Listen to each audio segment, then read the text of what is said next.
नहमदुहु व नुसल्ली अला रसूलिहिल करीम अम्मा बाद। अस्सलामु अलैकुम दोस्तों, उम्मीद है सब खैर वफ़ियत से होंगे। आज हम बात करेंगे जिस्म का सुन्न होना, सर में दर्द, सर की पिछली साइड पर जो है खिंचाव का होना। ऐसा अक्सर बुद्धि तहरीक में होता है, बहुत कम असाबी में होता है।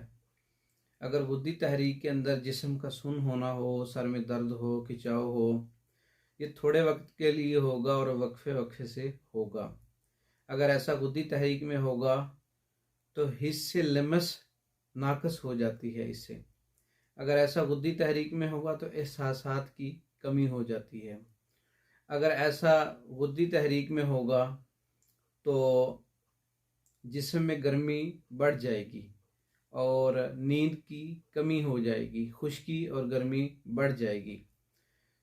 तो इसका इलाज अगर बुद्धि तहरीक में है, गर्मी वाली तहरीक में है, सफूफ़ मुकव्वी दिमाग व असाब के नुस्खा इस्तेमाल करने से जिस्म का सुन्न होना, जिस्म का सर्द होना, जिस्म का सो जाना, बाज़ औक़ात जिस्म के पाँव का और हाथों का और बाजुओं का सो जाना, या सर में दर्द है, तो इसका इलाज हम गुद्दी असाबी सफूफ़ मुकव्वी दिमाग व असाब, जिसमें हीरा कसीस 10 ग्राम है, मर्च स्याह 30 ग्राम है, रेवंद खताई 40 ग्राम है।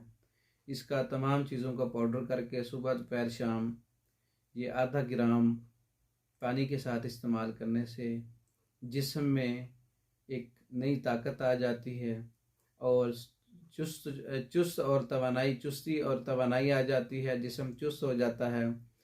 अगर जिस्म का सुन्न होना असाबी तहरीक के अंदर है, एहसासात की तेज़ी हो जाती है, जिस्म के हरकत में दुश्वारी होती है, इसमें मतलब कि जिस्म टूटा हुआ, हरकत जो है वो करने को दिल ना करना, हर वक्त सोए रहना, ये ऐसा है तो ये असाबी तहरीक है।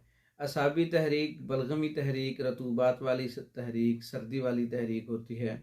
इसका इलाज हम उज़लाती गुद्दी शदीद के साथ, इसमें दारचीनी 30 ग्राम है, जवतरी 20 ग्राम है, लौंग 10 ग्राम है।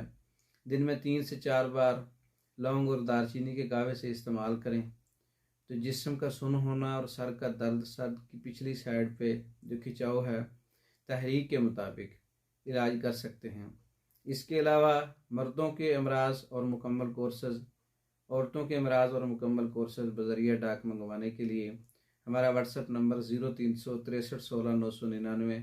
इस नंबर पर रब्ता करके आप मेडिसन पाकिस्तान भर में और दूसरे ममालिक में बज़रिया डाक मंगवा सकते हैं।